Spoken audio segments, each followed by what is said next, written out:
Greetings, all you party people out there. This is Mike Doyle, and welcome to the Drive80.com unnamed podcast, where we answer the question, how do I market with video? In this video, we talk to Todd, I'm going to totally mess this up again, Giannattasio. Todd, I hope I said that right. I always screw your name up. Of Tresnick Media, up in the dirty Jersey. I met Todd a few years back while networking with a ton of marketing companies. We ended up having coffee in this Starbucks in Livingston, New Jersey.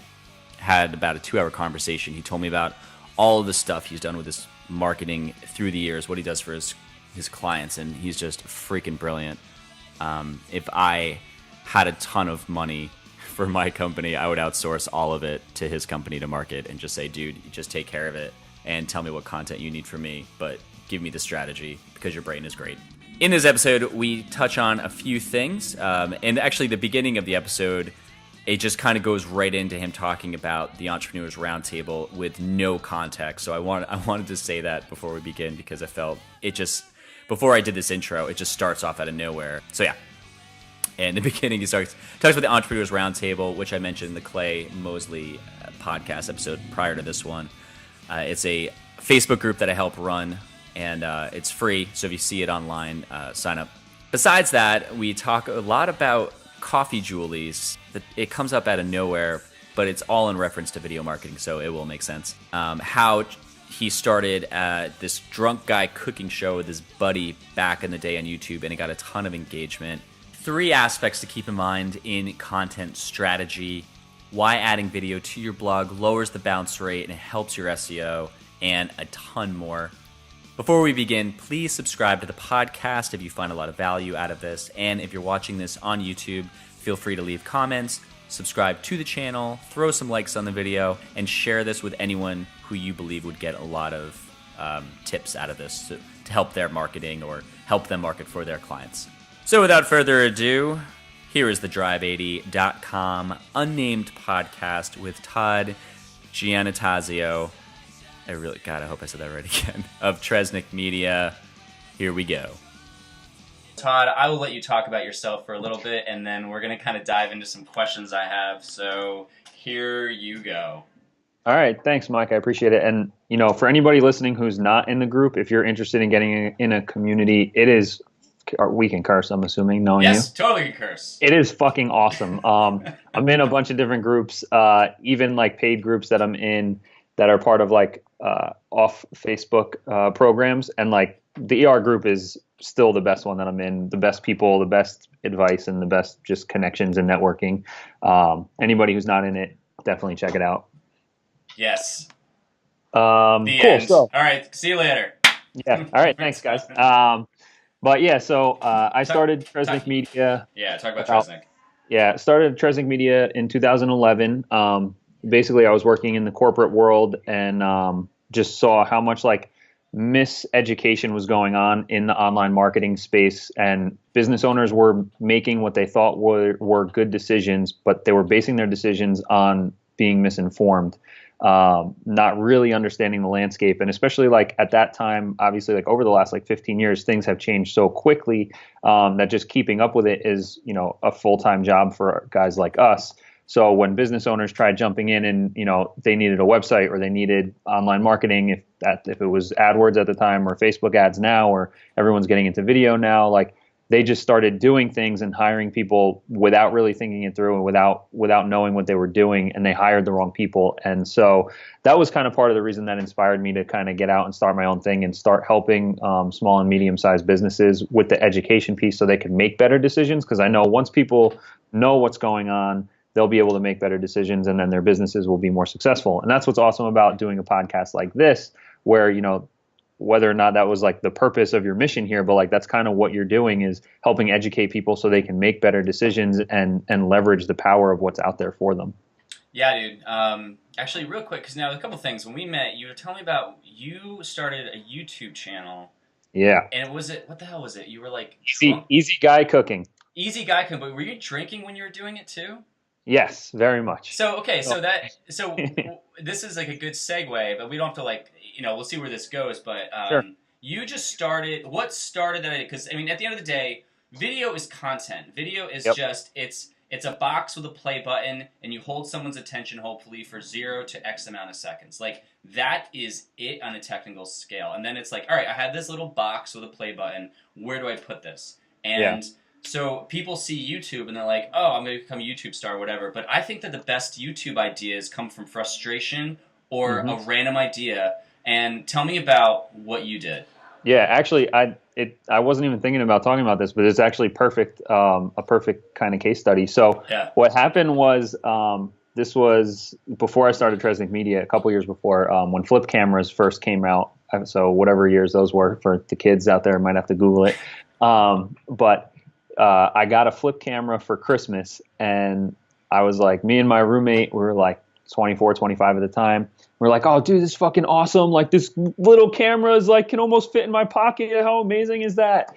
And after like 5 minutes, like, our excitement left, and we're like, all right, well, what the fuck are we supposed to do with this? Like, you know, we're not like actors or producers or directors or anything. Like, so, we were single guys living in an apartment, 25 years old, just pissing money away every day. It was pizza, McDonald's, Chinese food, eating out, all that stuff.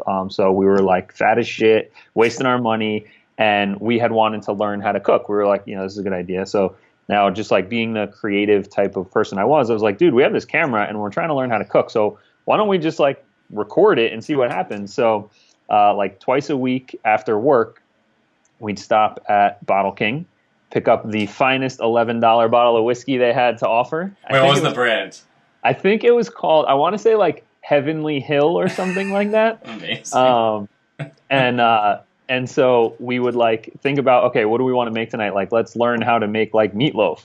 And we would look up a few different meatloaf recipes. We'd get the ingredients and just kind of mash all the recipes together. We'd finish the bottle of whiskey while one of us recorded the other one cooking. Jesus. And just kind of like bullshitting our way through it. And as a web designer, I was like, oh, well, I'm just going to put this on YouTube and like make a website. It'll be stupid or whatever.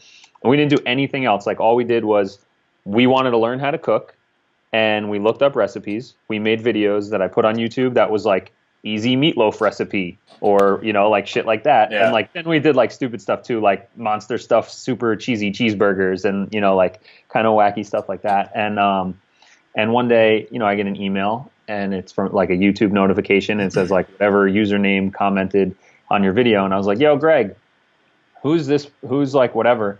And he's like, I don't know why. I'm like, wait, you don't know this person? And I looked, and it was like, oh, awesome video. You guys are hilarious or something. So I thought it was like a friend of ours. And I looked, and it was like 5,000 views in the last 2 weeks or something. And I was like, holy crap. I was like, dude, did you know this was happening? Like, so, yeah, that's just kind of how it kicked off. So then we just did it, and it only really lasted a few months because, I mean, when you just have two 25-year-old guys drinking a bottle of whiskey, putting videos on YouTube, it's only going to last so far, I guess. Well, yeah. But the website itself and the videos, I mean, it's still up, easyguycooking.com, if you want to see some like old embarrassing videos of me drunk cooking. And they're all like 5 minutes long max. Like, I think that's where we tried to cut them down to. But it goes back to exactly what you were saying. Like, we had a problem, and we were the target audience, and we were creating videos that answered those questions that we had and the problem that people were trying to solve. Like, how do I make, some kind of chicken recipe or Alfredo sauce or vodka sauce? And like, we just, we fell into a successful marketing campaign because we were the target audience. So there was no research involved in like, okay, who's our customer going to be? Let's figure out what kind of stuff they're talking about. Like, we bypassed that whole process because we were scratching our own itch, right? So, but if you're not scratching your own itch, it does start with like figuring out whose itch are you scratching and how to scratch it. But we just we were targeting, mid-20s single guys who needed to learn how to cook because they were gaining more weight than they ever had in their whole life, and they were wasting the newfound money that their salaries were bringing them. So, we were answering those questions, putting it out there online, and obviously it was a much less saturated space. We're talking about like, almost like 10 years ago now, but like, but the premise holds true. And I would say the main difference now is only in distribution and getting it out there more, to break the noise. But food and cooking has always been a saturated place of content, right? So like everybody's trying to put stuff out about that. So even back then, it was still a competitive place. But when you are targeting specific conversations like how to cook meatloaf or how to make Alfredo sauce, it becomes, you get found by intent-based searches. So meaning I'm looking for an answer for something. I go to Google or I go to YouTube and I type that in, right? And then once you get found, like if you're hilariously drunk and cooking, you catch their attention and entertain them a little bit while you're educating them. Yeah. And of course, this works when your target audience is 25-year-old guys learning how to cook. If you're trying to sell like B2B software, I wouldn't recommend that as your brand character. Let's dive into, all right, so you have clients, and like your strategy, like video is just a part of what you do for your clients. Yep. So let's talk about some of that, like where you've had situations and you were like, you've like, let's do this, and this is what we did. Yeah. So it's kind of the same thing, just a little more intentional, right? It's, all right, who do we want to talk to? And kind of the three aspects that we keep in mind when we're creating any kind of content strategy is like, okay, what kind of videos are we going to make? What are we going to say in them? Yeah. Is understanding like what the customer's journey is like, right? So what's that trigger event that gets them searching for a solution? And what kind of problems are they trying to solve? So let's jump in that conversation and start talking to them at that point. If that's the route where you want to get found. Now, the other side of things is like interest-based, where that's like where we would look at Facebook ads, right? So intent-based, the customer's actively searching on Google for an answer or on YouTube. On Facebook, they're not actively searching for something, but that's where they're hanging out consuming content. So you have to take a slightly different approach because you need to catch their attention and kind of hook them in first. But it's still understanding like, okay, this person, so back to the three things first is that we want to understand their relationship temperature. Like, are they completely cold audience? They don't know who we are at all. Do they probably know who we are, or do we already have some kind of relationship? Like, they've been to our website before, they're on our email list, they like our Facebook page, that kind of thing. Because you talk to all three of those people very differently. And then what stage of their journey are they on? So are they aware that they have a problem? Are they unaware that unaware of what the solution is? Or are they unaware of like which solution to choose? So is it someone who doesn't know you at all and doesn't know they have a problem? Well, then you need to start creating content that's like, hey, like, does this stuff piss you off? Or does this stuff frustrate you? Like, like pointing that out to them and kind of irritating it, like poking their wound a little bit. So they're like, oh shit, I do hate when that happens. And it's like, well, I mean, it's corny, but like when you look at infomercials or like those direct response commercials, like they come across corny, but if you look at like the structure of what their messaging is, it's like super on point. So if you can follow that same kind of formula where it's like, I love those memes where it's like, how do people in infomercials even live? Have you seen those before? No. Oh, dude, you got to put them in the show notes. Just fucking Google it. It's hilarious because it's like it'll be like a commercial for some new kind of like coffee mug, but it shows someone like pour coffee and it just like they're like pouring it all over the table. Like so the people they're like talking about who are like, have you had this happen to you? They're like, oh my god, every day. Yeah. So it's like all those like ridiculously terrible looking things. But that formula is like how you can hook people in. Like like.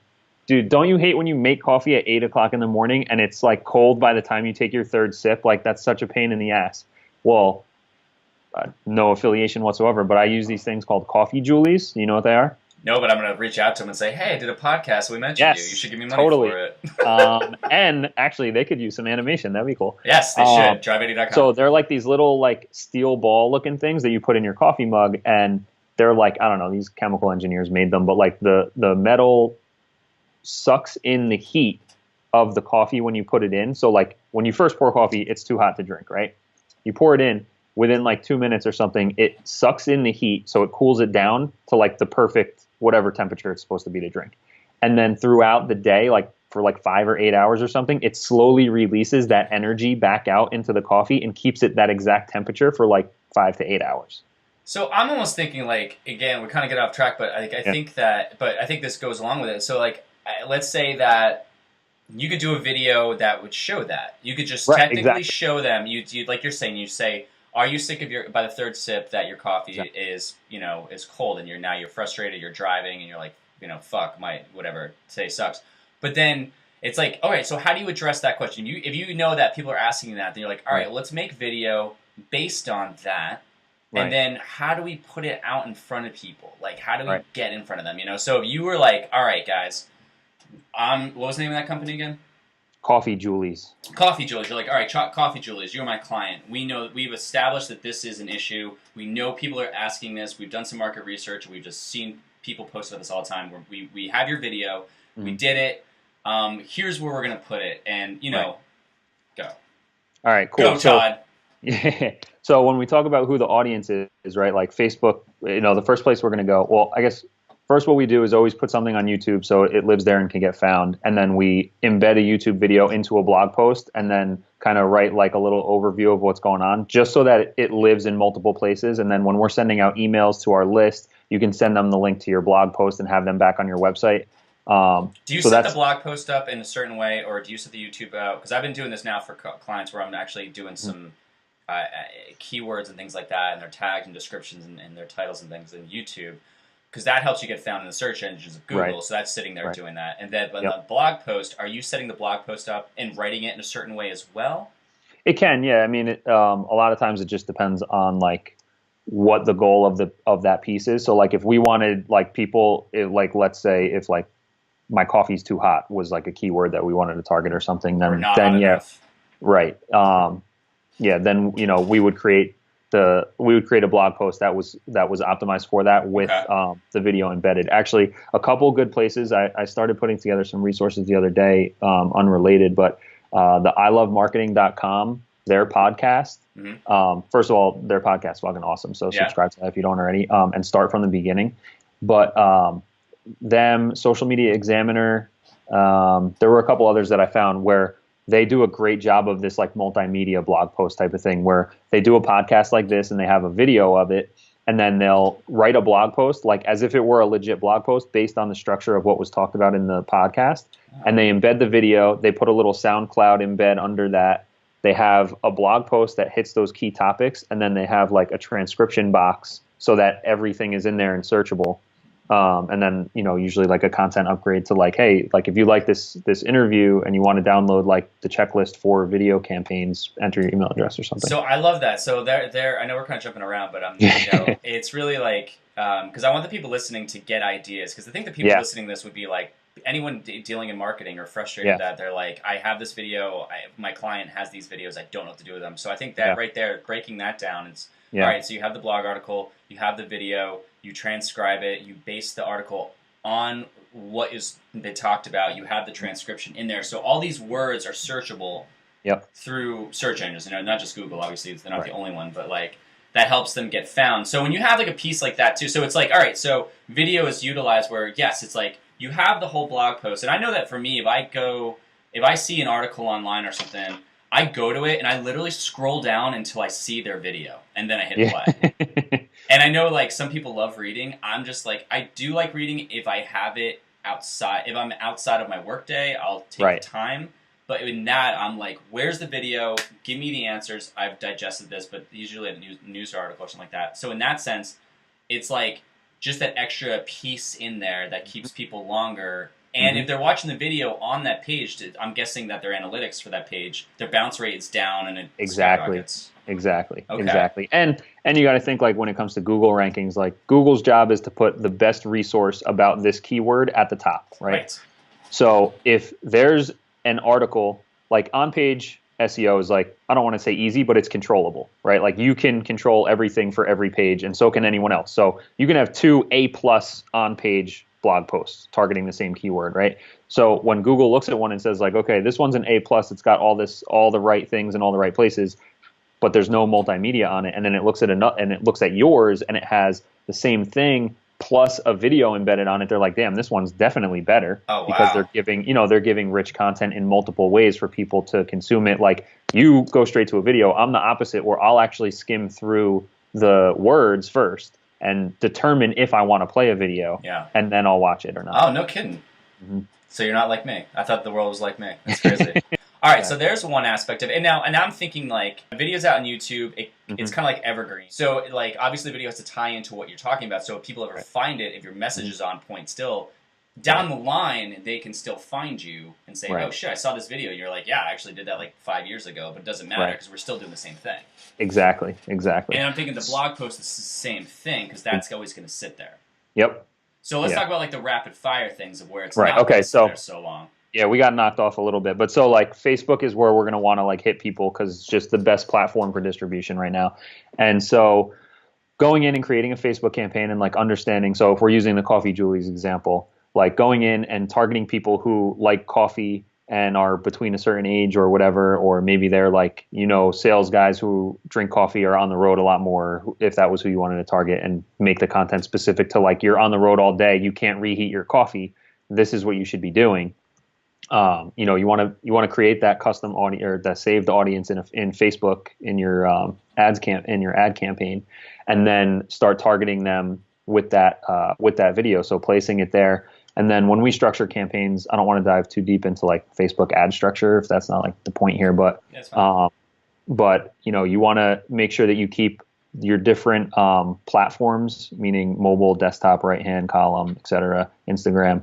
You want to keep them all segmented into different ad sets. So like the way the campaigns are structured, you have your campaign at the top, then you have ad sets, and then you have the individual ads within the ad sets. Yeah. So for every goal that we have, we'll have a campaign. So let's say we want like brand awareness is the goal of this Coffee Julie's video, and we have that campaign. Then we would create an ad set for, let's say, like 25-year-old, or like 25 to 45-year-old sales reps, because we know those are the guys on the road. And then we would have an ad set for that audience targeting just mobile, an ad set for that audience targeting just newsfeed. And then with a video, we probably wouldn't do right-hand side column at all. Okay. So then the reason being, well, right-hand side isn't going to play the video. It's just going to be an image. Okay. But the reason that we break them out into mobile and desktop is because Facebook's trying to show your content to whoever's telling them that they like it the most or whoever's consuming it the most. And that's always going to be mobile. So it ends up being super lopsided. And like if you have a $10 a day budget, it's going to spend $9.90 on mobile because it's like a vicious self-fulfilling prophecy where if you say, hey, target the best between mobile and desktop, well, mobile gets way more visitors.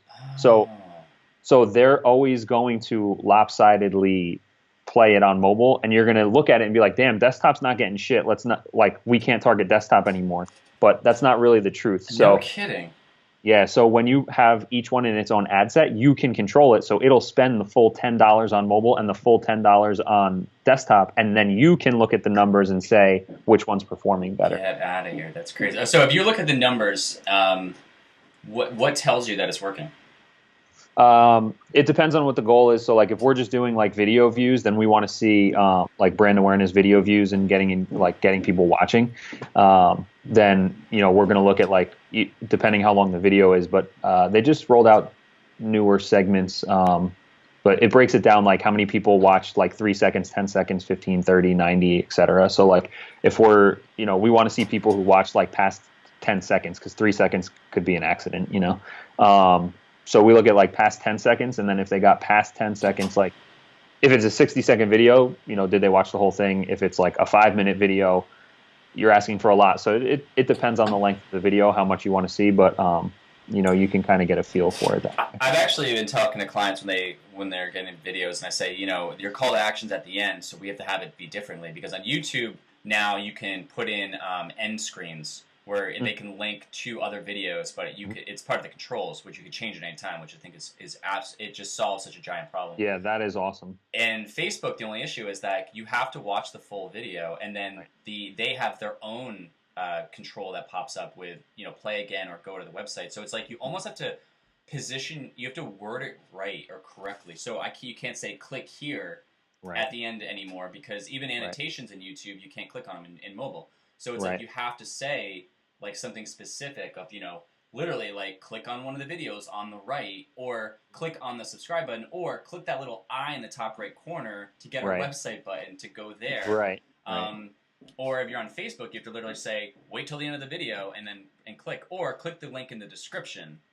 Right. That's really the route to go, is like click the link in the description. Or if you do like, some kind of like, if you want to do like a shortener so that it was like, coffeejulies.com/FBvid, that can only go so far. But then, because then you'll know, like if you want to just have like a lower thirds across the whole video. Oh, yeah.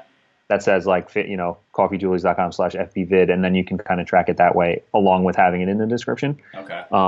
Yeah, but I feel like people, if they see that, they're kind of like, oh, I'm being sold, or I don't know what's going on. Actually, I just found this out the other day, just for a super quick tip. When you're uploading video, I was like, how to optimize it. They actually say, and I didn't even know this, write a description of what the video is in the actual video file, because when that's uploaded, that's the first thing that's where optimization begins. I was like, you're kidding me. I was just doing like Drive 80 bullshit, so I'm getting found for that. All right, so we're at 28 minutes still, but we can go just a little bit over. I want to keep track, because this is a work day for you and I.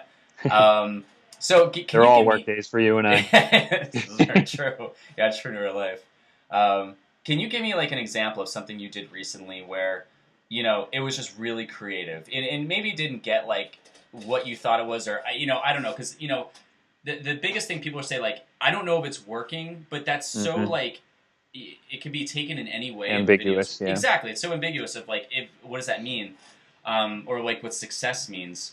Right. Can you think of like a campaign where you introduced video into it and you saw a difference, or, I might be putting you in the spot. You might be like, I literally have nothing like that. Yeah. I don't know if you want to count this as a video, but technically it's video. So we started doing webinars.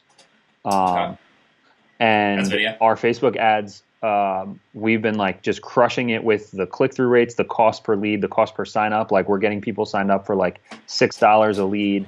Watching the webinar, our attendance rate is like 75%. But then like the actual webinar, this is our first go. So like it goes back to everything. The first time, like you just need to keep testing and watching what's working and then make adjustments. So like we got all these people signed up, we got all these people watching it, and then like we're not getting people to actually want to talk to us. And like we're not even selling anything at the end. Like we're giving free strategy sessions where we'll help you map out what your content campaign should be. So it's not like it's like some kind of budgetary issue or something. So that was something, I guess, one, I was surprised that it worked so well to get people signing up to watch the video presentation. Honestly, like I thought it was going to take a lot more from us to get those things like fine-tuned. And then disappointment on the second half of it, of like it didn't convert the way that we wanted it to. Well, how many have you done? I think we've had a few hundred people. But like, no, how many webinars have you done? Oh, just one so far. So like, that's like how it goes, dude. Right. So that's what I mean. You're like Brian Dean of like Backlinko or anything, where he's like, yeah, where he's done it like so many years or so many days. Right. But it just goes like, one, my expectations were not that it was going to blast off on the first shot anyway. I was actually surprised that the ad campaigns blasted off so well.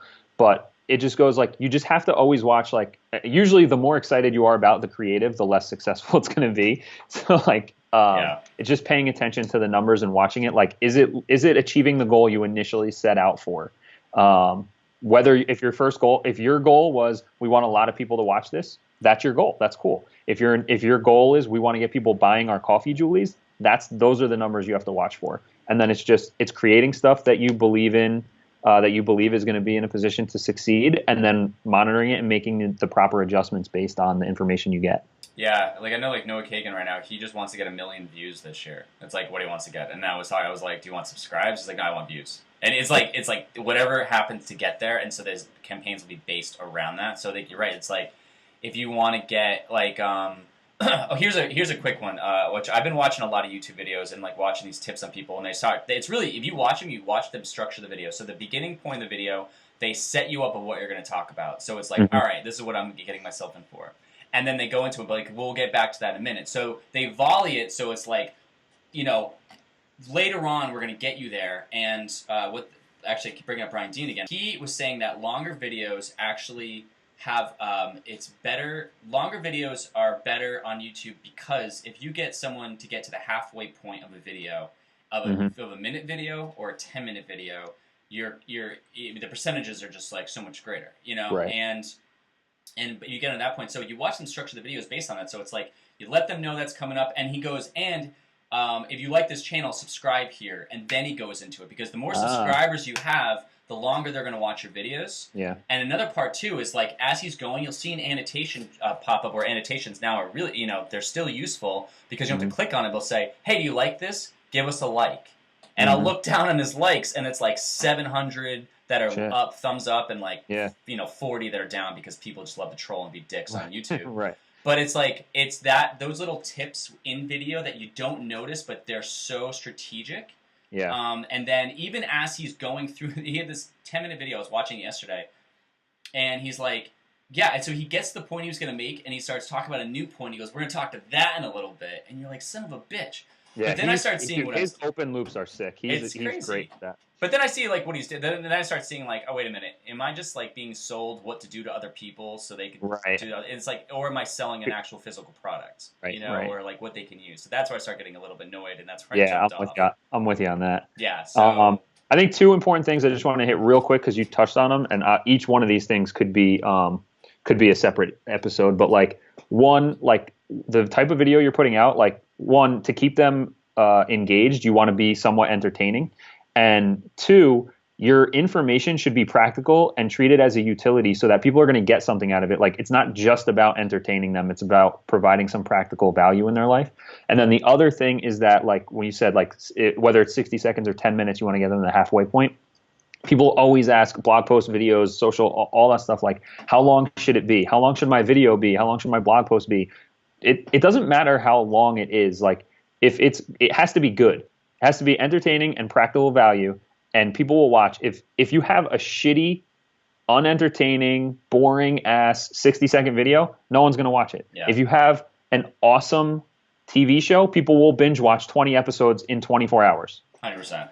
So I'll leave off with those two things to keep in mind. Yeah, man, I think it's it's really good. I don't think there is I don't think there is the secret formula exists in what you are personally doing and what your product is. It has to match that specifically to where you put it. So it's like what we talked about here. It's like, put it on YouTube to get searched. Make sure your keywords are talking about exactly what it is you're doing. Make sure your tags are saying that specifically. Go and see what other video tags are being used from other videos. And you can do that by doing view their page source, look up their keywords twice, and it'll give you all the tags that they're using, and put the beefy ones on top and see if those are being found. Make sure your description is saying what's happening.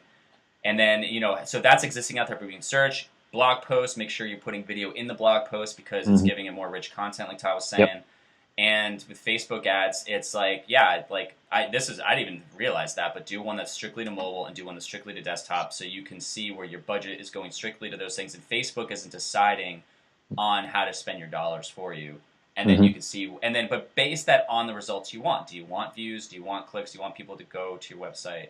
And it all is about that. And, there's other aspects too, which, I'll hopefully find another podcast of, like, there's still Pinterest. There's, is Twitter still relevant? Right. Periscope, you were asking about that yesterday. Facebook Live and shit like that. Yep. And webinars, you're talking about webinars. So, yeah, so these are, like, some really good ideas. If you guys have any more questions, obviously, again, I don't know where I'm putting all this stuff, I know I am going to have it on YouTube. So if it is on YouTube, comment below. Or just email me directly, mike@drive80.com.